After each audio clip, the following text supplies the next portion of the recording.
ఎప్పుడైనా అనిపించిందా మీరు ఇంత అమ్మాయిలాగా మారిపోయిన తర్వాత ఇప్పుడు ఒక్కసారి అబ్బాయిలాగా వెనక్కి వెళ్ళిపోతే లైఫ్ బాగుండేది కదా? అంటే ఇప్పుడు నేను సస్టైన్ అవుతున్నాను కదా to start my life to my career. ఒకవేళ రాజేష్ అయ్యి ఉంటే ఈ పాటికి ఎంఎన్సీలోనో హెచ్ఆర్ అయ్యి ఉండేవాడు, లేకపోతే ఎమ్మెల్యేనో అయ్యి ఉండేవాడు ఉన్న తెలివితేటలకి, లేదా ఒక మంచి నాట్య కళాకారుడు అయ్యి ఉండేవాడు. Because I did my Bharatanatyam 7 years నేర్చుకున్నాను. కుమారి పద్మారాణి గారు మా గురువు గారు.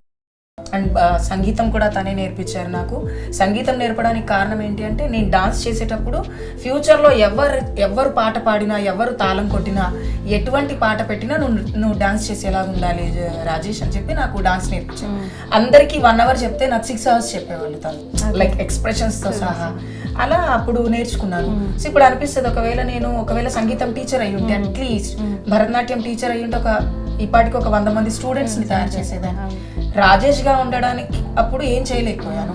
చంద్రముఖి అయిన తర్వాత చంద్రముఖికి హెల్ప్ చేసే వాళ్ళు ఎవరు లేరు. సో నేను ఒకటే అనుకున్నాను, నా కమ్యూనిటీ కోసం నేనే పని చేయాలి. So I started working for community.